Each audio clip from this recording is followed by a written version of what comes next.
Welcome to Club Book with Marie Myung-Ok Lee. My name is Kim Park Nelson. I am the director and an associate professor of ethnic studies at the Winona State University here in the state of Minnesota. I teach comparative race and ethnic studies and Asian American studies, and I research Asian and other transnational adoption. I'm so honored to be here and to be in conversation with Marie tonight. Before we begin, some business. Club Book is a unique and very special series by MELSA, the Metro Library Service Agency, made possible through Minnesota's Arts and Cultural Heritage Fund and coordinated by Library Strategies, part of the Friends of the St. Paul Public Library.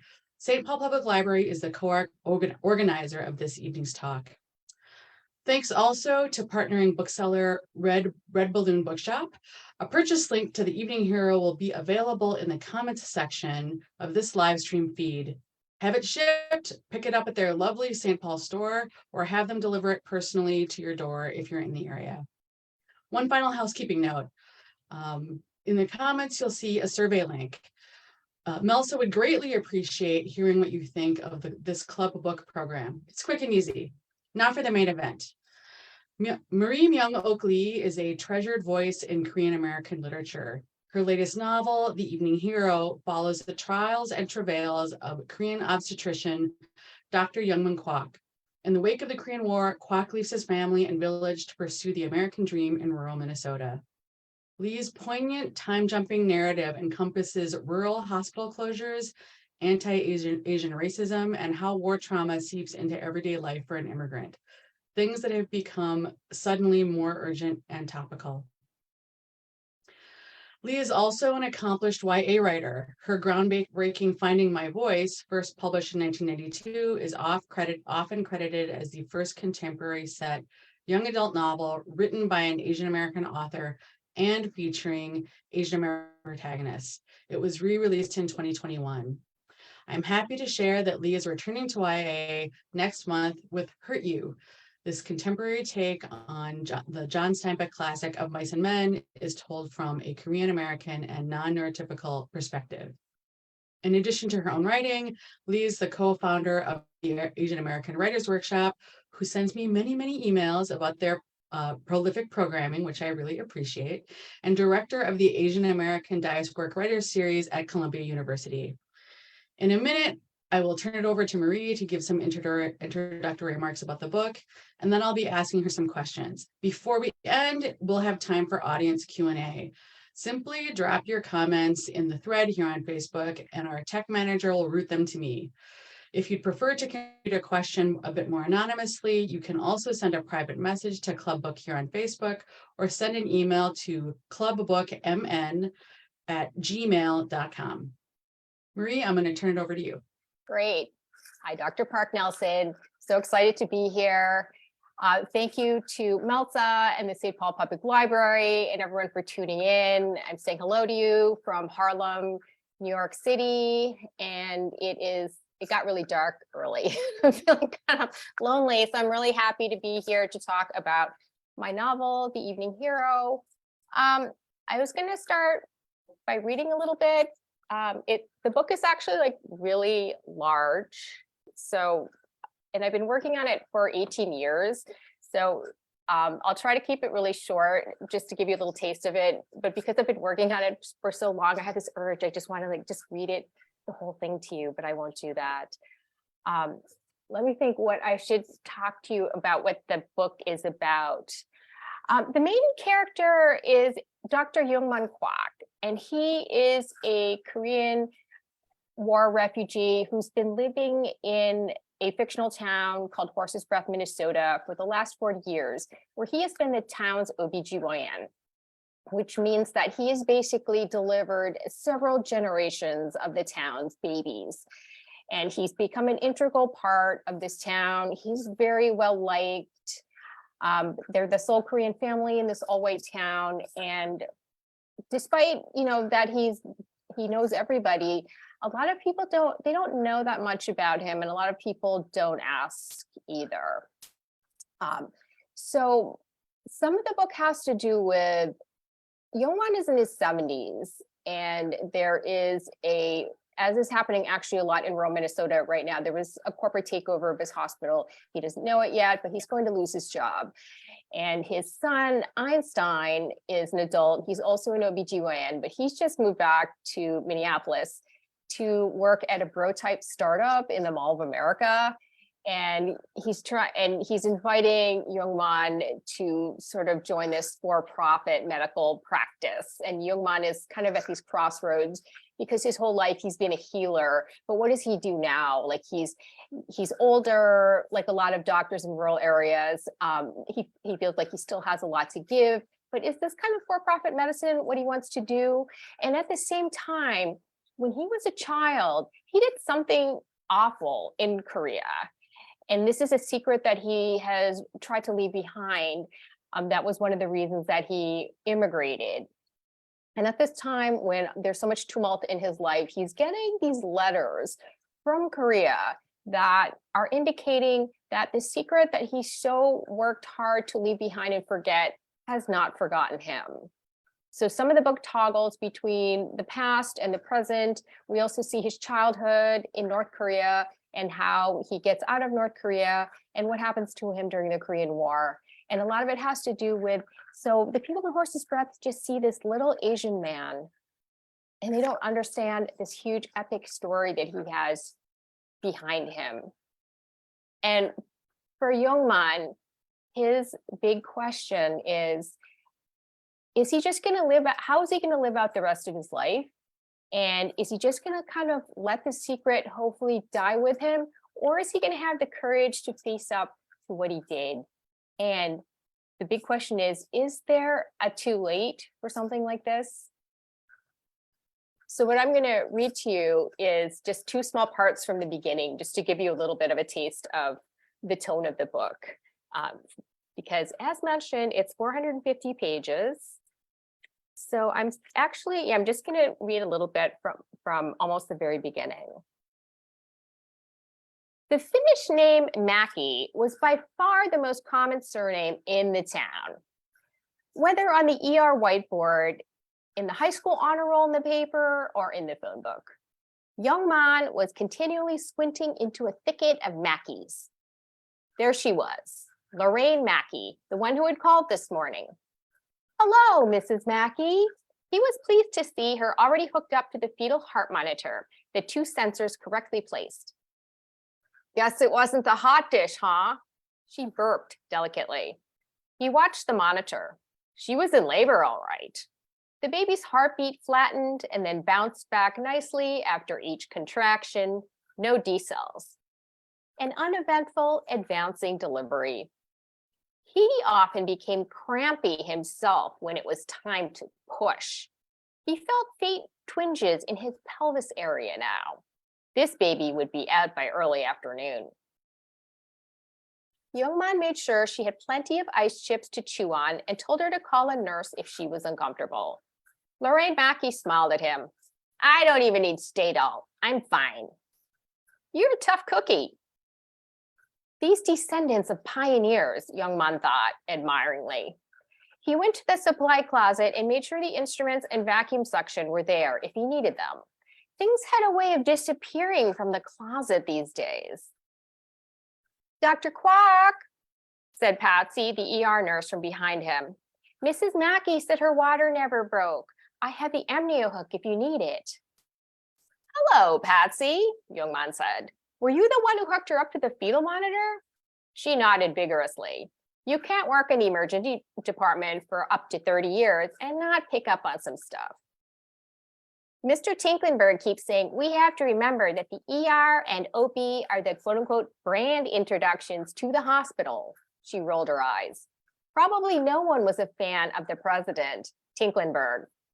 His officiousness, or that he didn't seem to care that he remained an outsider in Horse's Breath, even though he'd been here for 2 years now, a single man for whom the hospital bought one of the biggest houses in town when the 2008 mortgage crisis had caused so many townspeople to lose theirs. I heard she delivers fast. That's why I wrote FedEx on the board. Get it? I do get it, said Yungman. He was not always happy about the lingo the ER staff used among themselves. So many staff were talking about raccoons recently. He thought there had been some kind of infestation before figuring out that raccoons was what they called opiate overdoses for the dark shadows and hollows that users had around their eyes. But each department had its way, and he needed to operate within the ER's parameters to coexist with his medical brethren. Patsy, at least, was willing to extend herself. The temp ER nurses Tinklenberg had brought in after firing the regulars would openly reject his polite request that they would get a patient a birthing ball. Not my job. Okay. Ken, the internist, glanced at the ER board as he passed by. Mrs. Mackey is a FedEx? He asked. Same day delivery, called Patsy. In utero, the baby was Yungman's responsibility. Ex utero, Ken's. The two men had a well-oiled handoff routine. It helped the two doctors not only respected each other, but were also best friends. I plan on as early as mid-afternoon, Yungman said, returning to his office. His secretary, Rose, had slipped a schedule on Yungman's desk. Today was clinic day. Every slot was taken. He'd have to finish his morning inpatient rounds promptly and then get started on the lineup of women who needed birth control, STD checks, and annual exams. He liked to complain about how busy he was, especially lately. But the truth was, he loved his work, even in a small way. He mattered.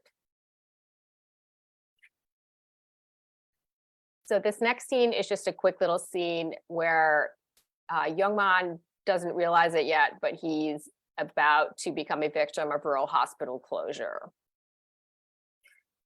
On the third floor, the business floor, where Yungman rarely went, he saw that they had not been called to a private meeting. It was being held in their conference room, the same one where they had their monthly morbidity and mortality conferences. And it was packed with doctors. There was only one chair open, and Ken had his arm resting on the back of it. Dr. Kwak, he said, and pointed. The door opened. Mitzner, the surgeon, strode in. A tall man with a stoop from both age and decades of leaning over an OR table. He'd once looked like Charles Lindbergh, but now his shiny bald pate was strategically covered by a Minnesota Twins surgical cap. Mitzner stood behind Yungman and crossed his hairy forearms. Yungman turned partly around. Hello, Dr. Mitzner, he said. It was a civic duty, he felt, to be pleasant to everyone in the workplace, no matter how he was feeling or felt about that person. Ahoy, old Dr. Kwak, he replied. Ugh, Mitzner hadn't deployed Dr. Kwak in ages. Yungman had even dared hope that odious nickname had gone on to the graveyard of unfunny jokes. He recalled with some shame that when he had first started at Horse's Breath General, he didn't even know Mitzner was making fun of him. Yungman still had trouble getting used to the heavily Scandinavian Canadian inflection of Horse's breather speech. Jeet? Rose would say for, did you eat? And he had chalked up quack to a regional dialect. Indeed, some Horse's breathers cleaved quack into two syllables, ka-whack. But Yungman vividly recalled Mitzner helloing him and shaking his hand, saying, so nice to meet you. Dr. Kwak, isn't it? He had stagely winked at some passing nurses the way the GIs had during the war when trying to get the attention of a Korean woman. Later, Yungman's wife, whose English was much more sophisticated than his, explained that Kwak was like being called a torpadi surgeon, a pseudo-doctor. What an insult! Mitzner looked down at him and winked again. Yungman kept his face pleasant. He was highly allergic to conflict. But speaking of old, he said extra pleasantly, isn't your birthday coming up, Dr. Mitzner? Mitzner was going to be 80, the oldest grape on the vine. Yungman was nobody's chump. He turned back in his seat.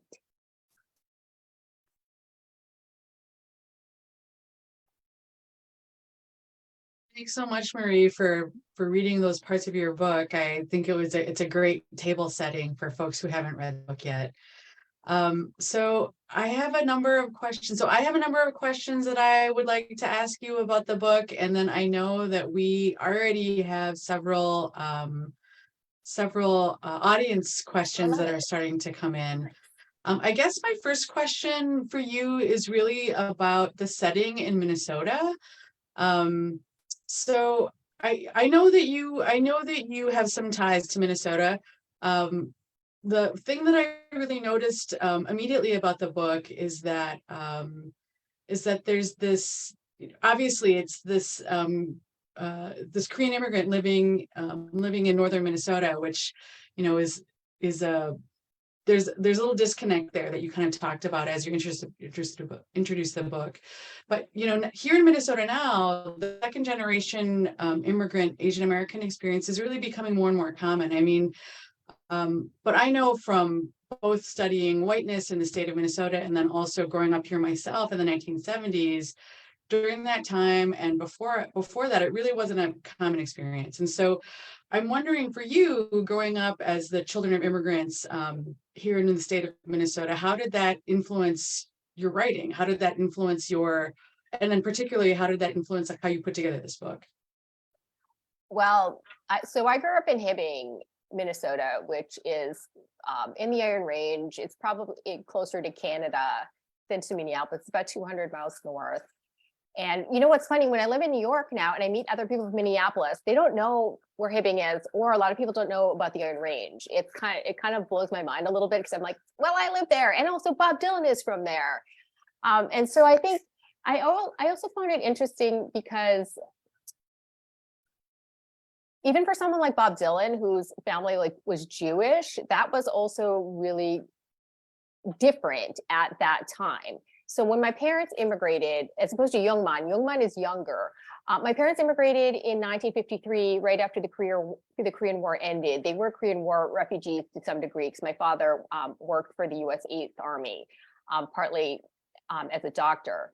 So because of the Immigration and Naturalization Act of 1924, it was actually literally technically illegal for people from East Asia to immigrate at that time. So at that particular time in the US, there were fewer than 20,000 Koreans in the mainland. And so for my parents, they were helped to immigrate by some of these officials that my father had worked with. And my father also graduated from Seoul National University.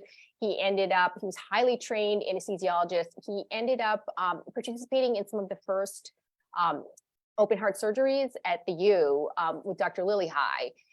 And yet, because of the laws, he later became undocumented. So just to give you an idea of kind of like what a weird sort of prairie that they were in. Our family was the only family of color, the only Asian family in our town. And that definitely influenced like how I saw myself pretty much my whole life. I mean, incidentally, my parents got their deportation notices the day I was born. So also my birthday has this kind of very weird kind of resonance to it. And so when we were growing up, my parents, because they were so traumatized by the war, they're both from separated families. My mother, when she was 14, crossed the DMZ with an aunt, but then never saw the rest of her family again, because the border actually ended up closing the next day. My father had already been in college, but then when the border closed, he was cut off from his family as well. So for them, they were so traumatized by the war that they didn't want to talk about Korea. And so a lot of times when kids would call me chink at school, I'd come home kind of crying and wanting to know more, or just, why are they calling me that? My parents would always just say, oh, you're American. Don't, ignore them. But then my sense of self just almost became bifurcated, because I saw myself as being just like my friends who are all white. And, I was born in Hibbing just like them. But then, kids would always call me Chick all the time. And when, I would see my own reflection, it wouldn't kind of match up with what I thought I looked like. And this kind of went on until I went to college, and by this time I already wanted to be a writer, but I was writing like all these Flannery O'Connor type stories, because it never occurred to me that like an Asian person could be a protagonist of a story. And so I think a lot of what this book goes into is not necessarily that it's autobiographical about my parents, because they are of a different generation than Yungman. Yungman is a child during the Korean War. But I think a lot of this is not only like this feeling of alienation, no matter how long Yungman tries so hard, he like studies the dictionary, he thinks he knows all the slang, like no matter how long he's lived in horse's breath, he just always feels a little off, or like people don't like him, and he can't shake that feeling no matter how much he wants to put effort into that. And I think that a lot for me was kind of like almost like a constant feeling that no matter what I did, and I would do all these nutty things, like I became a cheerleader, and my parents made us take skating lessons, and I fish. And so the whole idea of like being Asian and being American didn't quite fit for me. And so, but to do research for this novel, I've lived in Korea. I actually had to go to North Korea to do some of the North Korean research. I sort of speak Korean now, and feel like I finally like integrated more into who I am, both as an Asian and an American. And in fact, now I get kind of annoyed when there's this whole, oh, we have to find the last white, like Midwestern voter, as if, Asians don't live in the Midwest. Because that is a trope that I'm feeling like I'm really fighting back on, because I've been feeling like sometimes I can get these fights on Twitter, like I know when like the fishing season starts, and I'm about as Midwestern as anyone can be, but because the way that I look, no one thinks of me when they're trying to chase down that last Midwestern voter to hear what she has to say. And so I'm feeling like I want to change that, because I feel like I am someone from the Midwest, and I am also Asian American, and I'm Korean. I have to say, we haven't met before, and so when we both got on the Zoom to start to kind of prep to do this tonight, I immediately when you started talking, I was like, oh, I can totally tell that she's from here. I can hear it in your voice, and it was kind of exciting to me. And I wanted to show you this. I actually have had this rack on my desk for many, many years. So this here, I don't know if you can see how well you can see that. Is that iron ore? Yes, it is. That's a stromatolite that God. I picked up on when I was on the Iron Range with my geology club when I was in college. Oh my God. And so actually, while I was reading your book, many times I kind of like, and I kind of, was kind of imagining the landscape and what, in Hibbing and the Iron Range, I would kind of look at my rock and I'd be like, So I wanted to share that with you. Oh, I love it. So I'm very much connecting and grooving on right now the fact that you have these very Minnesotan, very Midwestern roots. And I'm also really curious, what do you feel like you have strong influences in your writing from being Minnesotan? Like who inspired you? And when you were sort of learning the craft of writing, was that kind of geographically focused or Minnesota focused as well? Right. Oh, and I love that question, because the book is, one of the touchstones of the book is actually Middlemarch. I'm really into Victorian literature, and this whole idea of the doctor and trying to do the right thing, and things go awry in the small town and so forth. That was a little bit of an organizing principle for the novel. But I'm highly, highly, highly influenced by Sinclair Lewis, who was from Sauk Center, which is also by Sleepy Eye, and all these little towns that kind of that inspire me. Because a lot of time, I was just doing something at the Boston Book Fair last week, and I was like, oh, Horse's Breath, that's such a funny name for a book. But I'm kind of like, I'm only competing with Sinclair Lewis and his Wheatsylvania and Gopher Prairie. Like our town was, is like such a, sorry, it's like such a good, I'm getting the name of the book wrong is why I'm just having a slight brain thing, because what I wanted to talk about is Main Street. The Main Street was Sinclair Lewis's like most famous book, and and it was about Gopher Prairie and all the like crazy things that happen in a somewhat like socially conservative town and so forth. But this book is another book of his that was super famous that nobody ever knows about, and it's just falling apart. And I found it in a used bookstore somewhere, and I love it so much. This is kind of memento mori. So Aerosmith is Sinclair Lewis's other book that's about medicine. And it's about this guy who like marries this woman and he kind of wants to better society through medicine, but then there's all these corrupting sort of capitalist influences on it. And there's actually weirdly some kind of like presentiment actually about things like COVID. And what's really interesting about Aerosmith is that Sinclair Lewis won the Pulitzer Prize for this book, but we don't even, it hasn't been in print forever. So I appreciate getting the chance to talk about it because it's a fantastic, and it's also like Middlemarch, Sinclair Lewis is fantastically funny.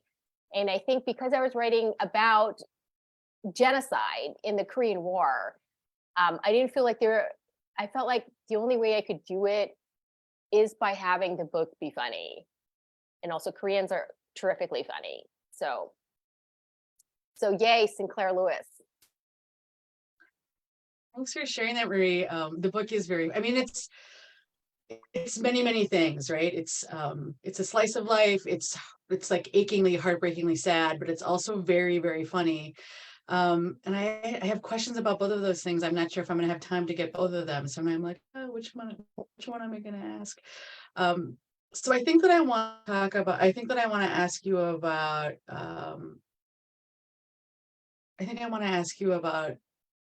the idea that The Evening Hero is a migration return story.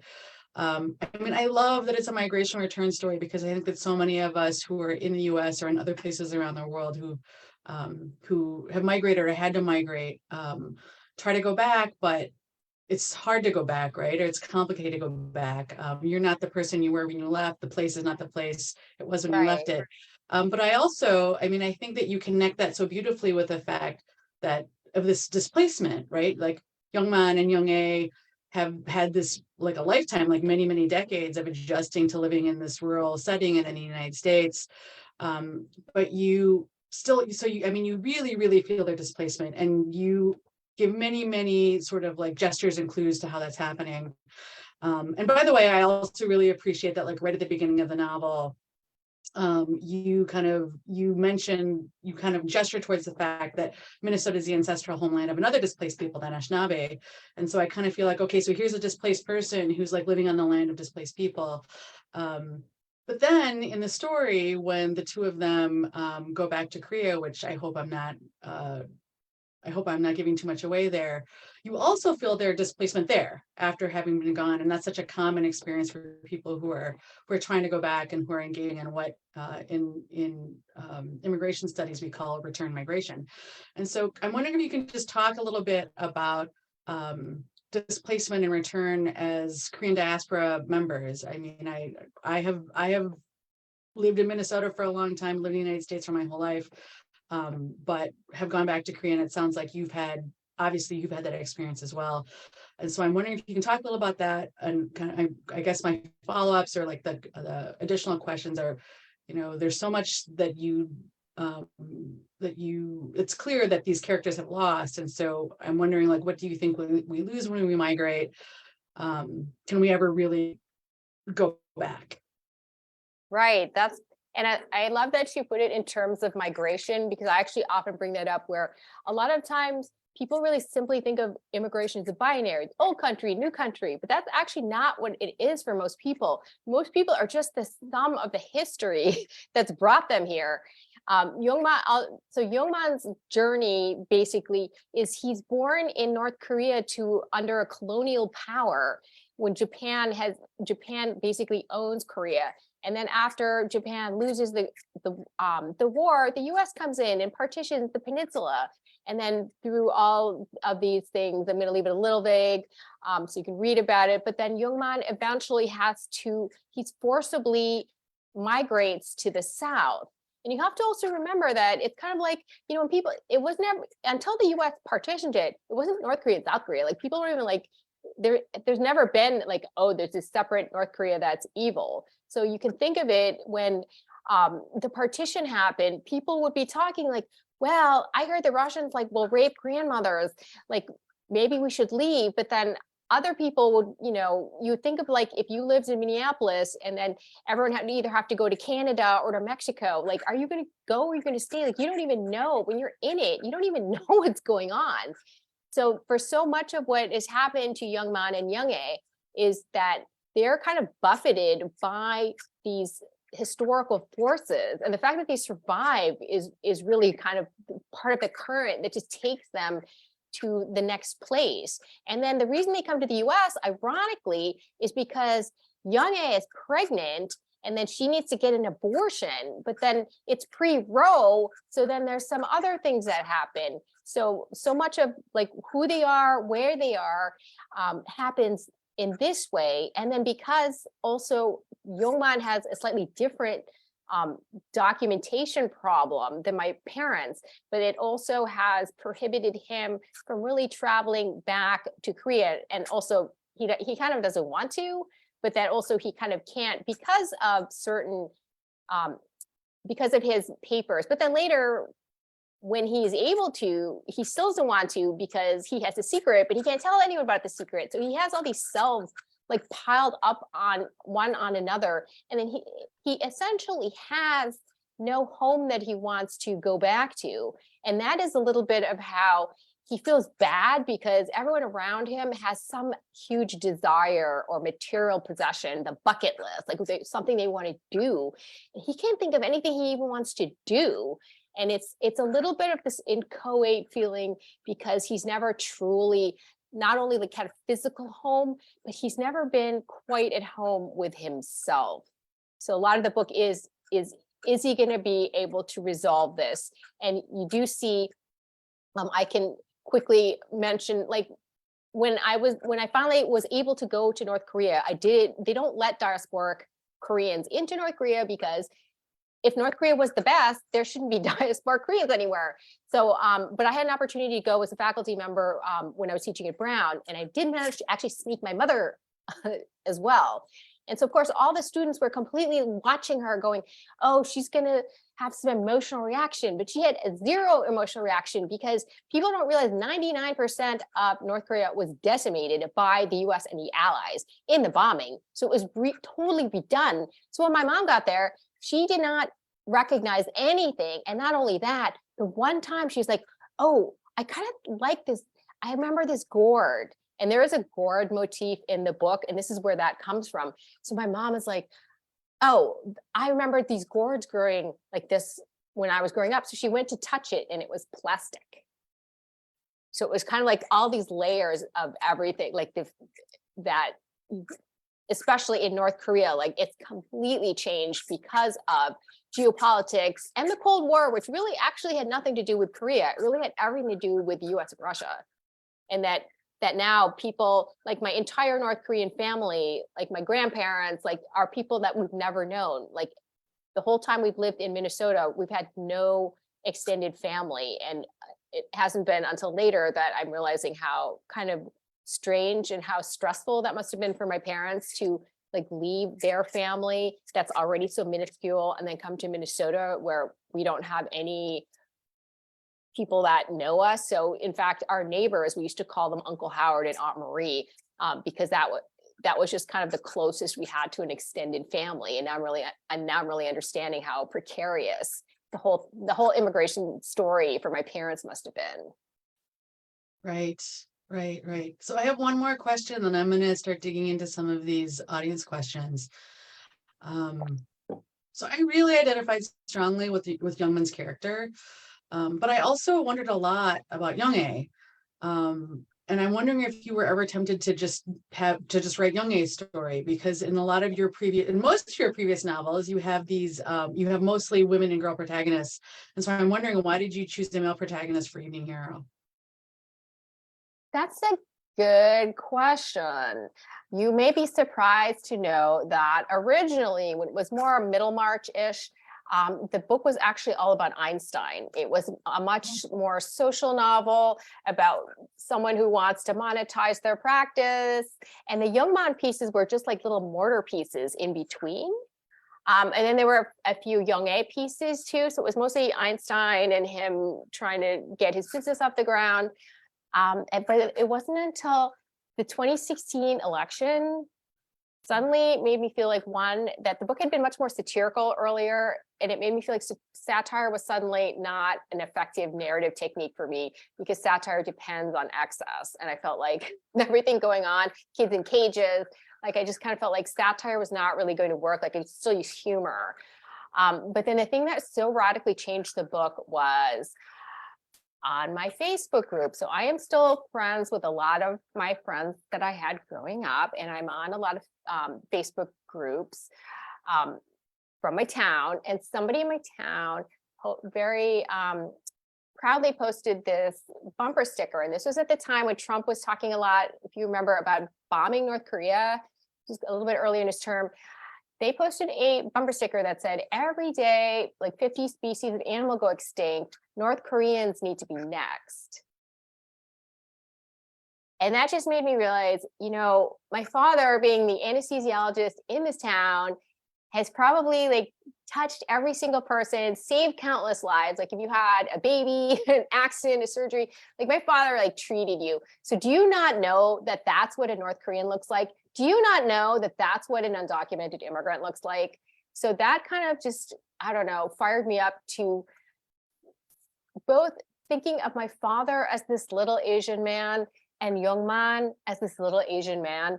And it seems like very simple, but I just had this idea that I just wanted to humanize this North Korean dude.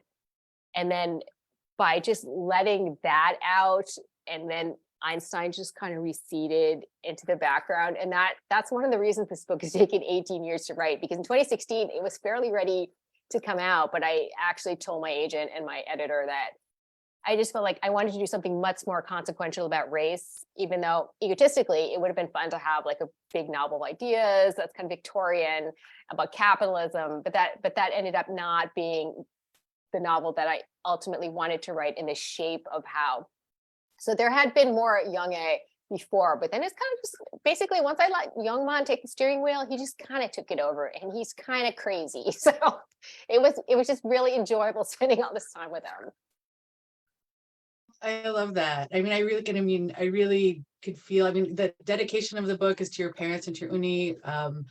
I could really feel that affection that you had for that character. And I'm assuming oftentimes you were thinking about your dad. I'm also completely fascinated by what you just shared, that originally the novel was about Einstein. And I actually had this question. I had this question about the kind of the Mall of America section of the book, but we also have a reader question, an audience question about that. And so I think that I'm going to segue there into our audience Q&A. Great. And I'm going to start with a question about kind of the way that I saw it is sort of like a somewhat dystopian late state capitalism medical satire, which I found very, very funny. But and I think that your other readers who are here in the audience also have questions. So the question from the audience is, did you on some level think that this kind of highly capitalized kind of medical infrastructure, and you had this there's a clever name for it in the novel that I'm now totally forgetting, maybe you can remind me. Retail-y scene. Exactly. Exactly. Retail plus medicine. Yeah, is that something that you think is we have yet to see? Is that predictive, or is that purely satirical in your mind? Oh no, it's not only predictive, it's happening now. To do research for my novel, among other things, I actually went on the OBGYN clerkship with the third-year medical students. I shadowed so many doctors. I did a lot actually with hospital business and learning about mergers and acquisitions and consolidation and things like that. But I think the most sort of like salient point about the late stage capitalism part and what is happening like with for-profit medicine versus the kind of medicine, that we think of as like there should be a hospital if you're to have a baby, but actually in horse's breath, once that closes, that's actually what's happening now. There are a lot of places where in Minnesota where you have to drive 100 miles in labor because there's no social contract. there's no financial contract. There has to be a hospital where there are people. But one thing I found was really interesting is there's another writer from Hibbing named Bethany McLean, and I've become friends with her. She writes for Vanity Fair. She wrote The Smartest Guys in the Room about the Enron scandal. So she also has a financial background, and we both actually worked at Goldman Sachs, the investment bank. So we have this kind of similar interest in late stage capitalism and finance. So when the novel was still in draft form, I sent her a copy so she could just kind of look at it and make sure some of my finance stuff was correct. She said she was basically writing a nonfiction version of this novel about rural hospital closures and consolidation. And then what we realized emotionally, what is happening is her father was the ophthalmologist in our town. And so, and my father was the anesthesiologist. And I think this is like this elegy for the kind of medicine our parents used to practice, and they would get a pension and you'd never see money. Like my son is disabled and is very medically fragile. So whenever we go to the NYU Langone Hospital, first thing we do is go not to the doctor, we go to the finance place. Like everything is completely changed. And there's both in the book and in my private life, in my parental life with my parents, if people couldn't pay, my dad would just comp them, and all the doctors did that. And a lot of times, so that's why we would get a lot of like slippers and game and just things that people would give my dad because he would comp so many people. However, so I actually called another classmate of mine who did become a doctor, and he works at Maine, and he said now you couldn't even do that. I guess it's like some kind of racketeering thing to like give people free services or something. And some with EHR, the electronic billing, it would be really difficult to do. So to some degree, within all the the capitalist infrastructure that I'm writing about, a lot of it really is kind of an emotional elegy for the idea that the hospitals just used to be places where you could get healed. And, my father every single night would sit with every one of his patients going into surgery the next day, as long as they wanted. And some of them were really scared or lonely and would talk to him forever. So that means we never saw him at home. Every night he did this before surgery. And you couldn't even do that today, the way insurance is. So yes, so a lot of this it's not even like predictive. It's just like, it's actually, when I spoke with Carrie Miller on NPR, she said in 2012, they did a story about what was going to happen with hospital closures. And she said, that's the reason that she picked my book, is because it seemed to embody pretty much what everyone is saying was going to happen, was happening. So, and that is kind of the job of the novelist, is to kind of pick up on, on the slight in the near future, like what is happening with society. That's kind of what our job is. Just so listeners know, the Mall of America is now filled with medical for pay cosmetic places. It's still, you can still buy shoes and things there. But you can get, I don't know, one of my friends' dentist does Botox now. Like it's just, everyone's really getting into the pay to play kind of stuff. Sure.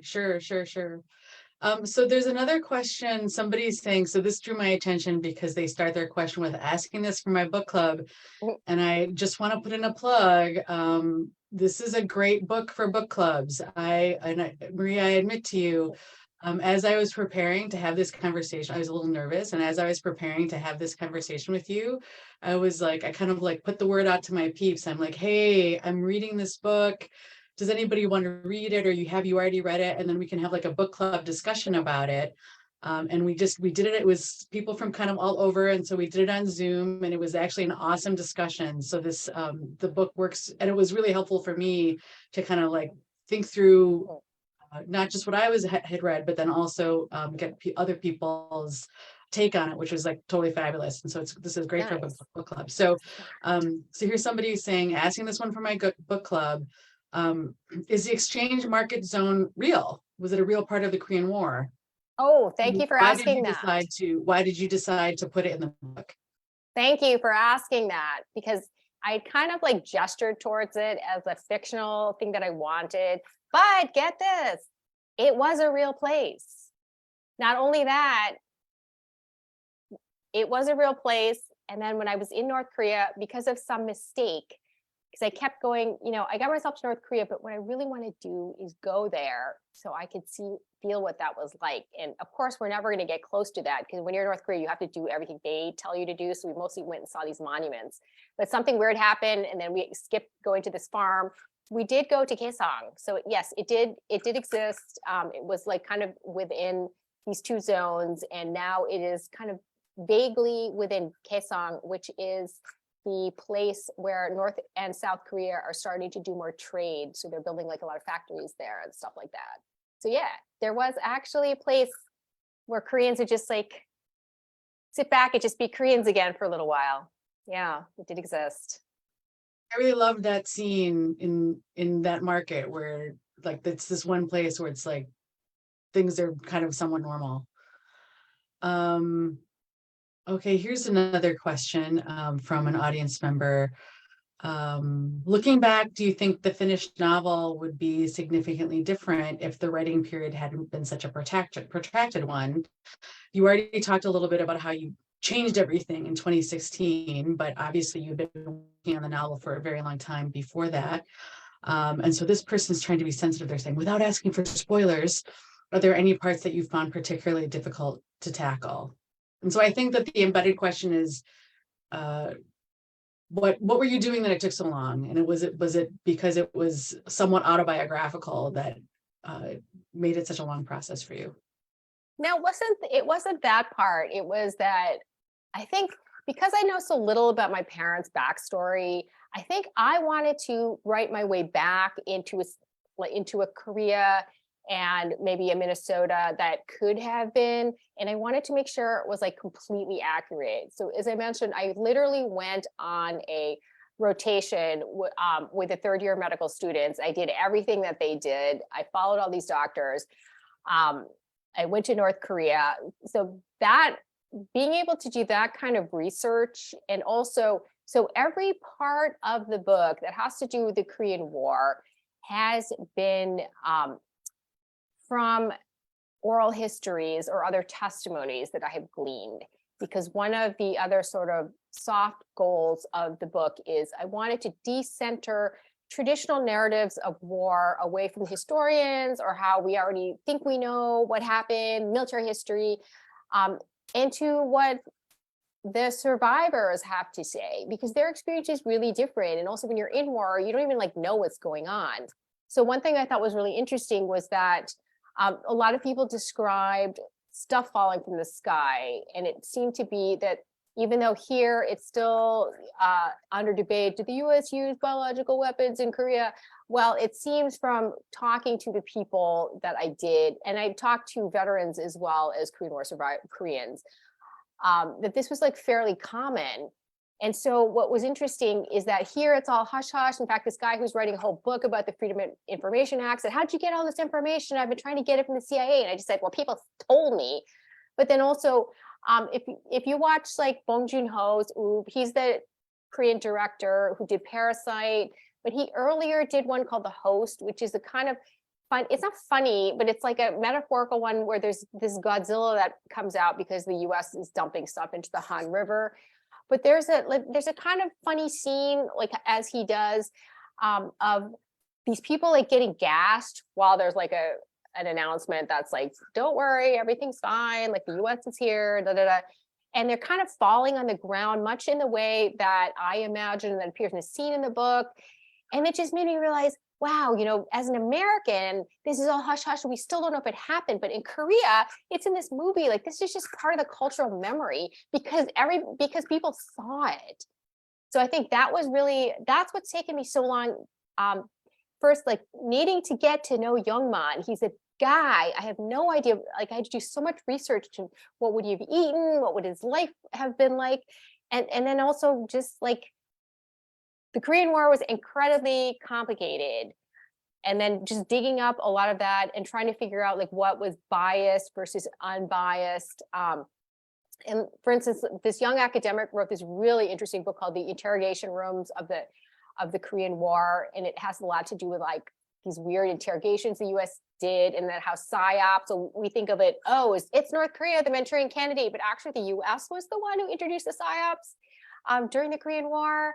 And also, and I will mention this young scholar who's just won a MacArthur grant. So I feel like I had, I had good instincts kind of honing in on this particular book and seeing how consequential it would be to writing a narrative that would kind of, I guess, because so much of growing up, particularly with the kind of veteran culture that we have, like in the rural areas, it's Veterans Day and everyone's so brave, and then you should be happy because, the Americans like did this in Korea. It's not quite as simple as that. And now this book was one way of kind of being able to step back from that. Because, for instance, my father was a liaison officer in the Korean War, and I always find it interesting that he never, ever even used that as social capital in him, like joining the VFW or something. Like, that was just not part of who he was. And it also makes me wonder a little bit about how Koreans actually feel about the military presence in Korea. Because there is a certain degree that, it was the US that fought, but then a lot of people don't realize that it was a US occupation and that the Koreans really had no say in it. And also after World War II, Korea just wanted to go back to having Koreans be in charge, but that's not what happened either. So, everyone calls Korea the Forgotten War, and I guess I kind of wanted to look more to see what had happened. So because there's a kind of violence in that kind of forgetting, similar to the kind of violence that happens when the young man tries to forget this horrible thing that he did. So so that's, it's more the research. And then, yes, to some degree, getting to know the character. And for myself too, over 18 years, I've aged 18 years. And so before I thought, oh, I'm going to make Einstein super old. He'll be like 40. And now I'm kind of looking at that in a really different light. So yes, I don't think I would have liked it to take 18 years, but it did need the 18 years that it took. So there's a couple of questions from folks out in the audience about kind of your history of having written young adult novels as well. And I think maybe it might be a good time to kind of ask about that, because I'm assuming that your process for writing this novel, which in some ways, is very epic. It covers somebody's, the characters, the protagonist, almost whole lifetime. And I can see how, you had to do a ton of research. Not that you wouldn't have to do research for a young adult novel, but I'm wondering if you can talk a little bit about the difference between, and of course you're still writing YA, so I'm wondering if you can talk a little bit about the difference between writing young adult novels and how you approach that versus how you approached and what your process for The Evening Hero. My first novel, which came out 30 years ago, which seems kind of crazy, is a young adult. It's called Finding My Voice. And it's about, that one is actually much more autobiographical. It's about a Korean American girl who's growing up in a small town, not unlike Hibbing, and she has parents who really want her to study hard and don't quite understand what it's like to be a teenager. So that one was a lot of me feeling like I didn't have any kind of Asian representation in literature. I do remember the only book I ever saw that had an Asian in it was Farewell to Manzanar. And then I remember reading the back saying that she didn't even write it. Jean Watsa-Houston didn't write it. Like, her husband apparently did the writing. I guess she just talked to him. So this is the only representation I had of any kind of Asian characters who were younger. So I decided, I was a big fan of Judy Blume, who actually became a friend, and she was very encouraging. And I kind of decided I wanted to write my own kind of Judy Blume-ish book with an Asian character. And I will also mention, because there's a lot about race and there's some violence in it, because I also, as an Asian person, have experienced a lot of physical violence my entire life, including when I was a young kid in Hibbing. I just wanted to write into that experience. And I will mention, it was not a very happy selling experience. Every single publisher said no, including one publisher said, oh, we already did a book about Cambodia last year, and it was by a white lady. Every publisher said no, the racism was a little too much, I used the C word, etc. Except the very last publisher for which my agent was like, if this person doesn't take it, we'll have to part ways. But it was Houghton Mifflin, and they took the book. And so it was just that kind of started it. And then I ended up writing more young adult books. A lot of it was more, I would hear from librarians saying, you know, a lot of boys like Finding My Voice, but they want a book with a boy in the cover. So I wrote Necessary Roughness. This current book is not only because I've always wanted to do a retelling, and I'm a big Steinbeck fan with his social realism and sort of like his almost like ham-handedness, the way he does things. And my son is intellectually disabled. So I think that's a very personal issue for me, especially because he is a male, and people who have intellectual disability have a much higher chance of either being a victim of a violent crime or being shot by the police, even though society tends to be more scared of people who have intellectual disability. They're actually much more vulnerable to either being killed or being a victim of a crime. So that for some reason, I felt like that was such a good sort of YA topic, because everybody reads, you know, Of Mice and Men. And then also this is a fun way for me to shift it, because instead of the bunkhouse and these cowboys, you know, it's a girl and her brother, and they're going to the Korean cram school. And the cram school is sort of the, you know, the concentrated social center, good and bad, you know, of racism and, you know, hierarchy and what's gonna, you know, ableism. And so it just works so well that it was just kind of, and I'd also I'd happened to be reading Of Mice and Men to my son. And so I think that all just kind of came together in a, I don't even feel like, oh, I'm going to do another YA novel. It was just like, that was so, it just like her voice was so perfect for that. So yeah, so that one has a female like protagonist. I'm looking forward to reading that one. It sounds great. And Thanks. that is all we have time for this evening. Thank you so much, Marie, for joining us during your busy fall schedule. It's been such a pleasure for me to talk to you. And so we're going to end. This has been a virtual presentation of Club Book, a long-running series of the MELSA made possible by the Arts and Cultural Heritage Fund. Special thanks again to the St. Paul Public Library for the part they played in bringing Marie to us. Before you log off, look for the Club Book survey link, which is in the comments and will be projected projected in place of the video. Last, consider joining Club Book on Saturday, November 19th for the next virtual event. This one featuring British novelist and Oscar-nominated screenwriter Nick Hornby. He's perhaps best known to American readers for his best-selling novels High Fidelity, About a Boy, and Juliet Naked, which many of you have probably heard of, even if you haven't read them, because each was adapted for the screen as an acclaimed film. Hornby's latest book offers fans something of a departure. Dickens and Prince, a particular kind of genius, explores the creative styles and unlikely similarities between world-famous Victorian novelist and Minnesota's homegrown music superstar Prince. Hornby will be joining us virtually from London. As always, the event is free to attend. Visit clubbook.org for details. Have a great night, everyone. Thank you so much, everyone.